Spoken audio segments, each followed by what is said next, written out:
Hello everyone, welcome to this new video of Fblog Pack. So in this video, I'm going to show you how to do an AutoPwn attack. So it means that we are going to automatically send exploits or a list of exploits that we have on our framework directly to the target machine.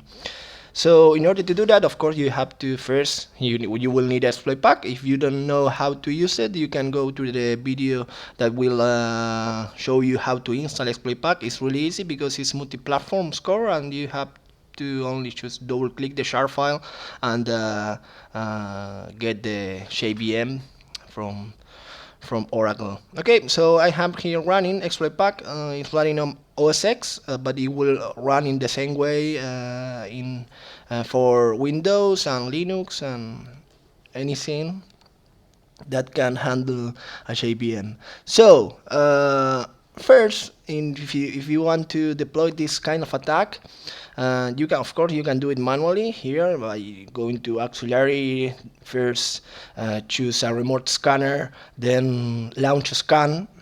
Sorry. So New auxiliary deployed. I'm running a scan to my local host. Yeah.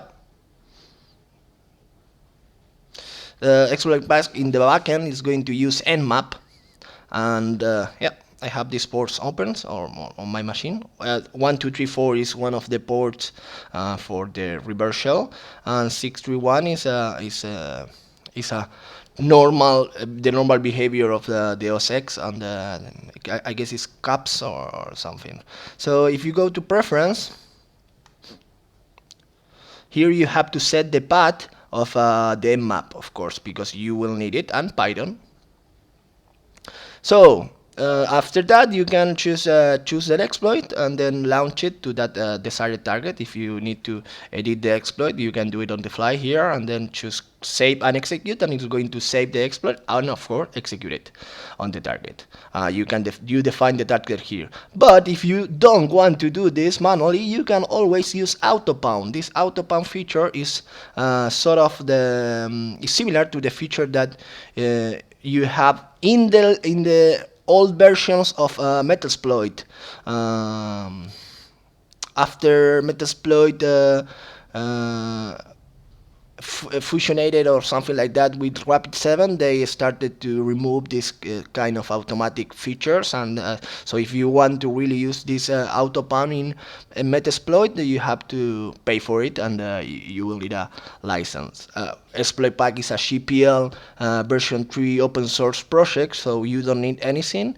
You can use it as it is, and of course, if you want to modify anything on on this project, you have already the source code. Okay, so let's start to define a target. Of course, this is really straightforward and super easy.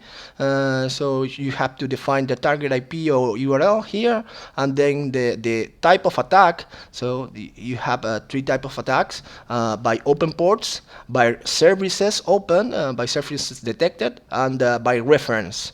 Yeah, this attack type is going to be, this tree, the logic of using this three type of attack that is going to be handled by the results of mmap.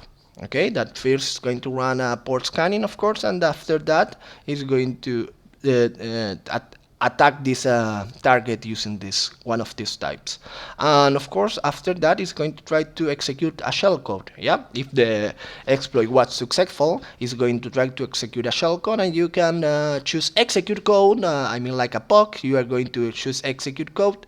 You are going to arbitrarily modify this program, right, the behavior, but you are going to only execute code. You are not going to get access, and if it's possible, you can always choose remote shell, and it's going to try to get a shell on the target machine. So if this happens, then on this session list of your reverse shells, you are going to get a new icon here, and with the target and with the IP of the target, of course. So by default is set that run a quick scan on the target, but if you don't want to run a quick scan on the target, I mean run mmap, you can directly disallow this, and if you already run a scan, you can just unclick the checkbox. So this is really easy, so let's do it. Open ports, so let's try execute code. Of course I only have 2 ports here, open it on my machine, so nothing is going to happen because the reversal is not vulnerable to any exploit, and the 631 port that I have on my Mac is also not vulnerable to anything. As far as I know. So let's click on run. New AutoPwn instance started. Please wait. And a nice girl is saying in the background the AutoPwn instance just started. Of course, please wait. And after, so if this could take a while, so it's not taking a while because I'm doing it. AutoPwn instance is finished. I'm doing it just on my local machine, right? But if you are running this on the on a bigger scenario, then this could take more time. So it's really handy to have something that will trigger an alert for you, right? So it's done, and you just run to exploit, no exploit found with that criteria, because there is no exploit for these ports. Because the attack type that we choose it is open ports, by open ports, and we don't have any exploits that will that it's going to trigger any kind of vulnerability or will try to exploit these open ports, right? So let's click on close, and all this kind of this behavior I'm going to be right directly on the, I mean on the log, right? So if you need more deep information about what's happening on exploit pack, or what's happening about the reversal, the AutoPwn that you are deploying, you can just go here or application log, and it's going to show you the exploit that you just run.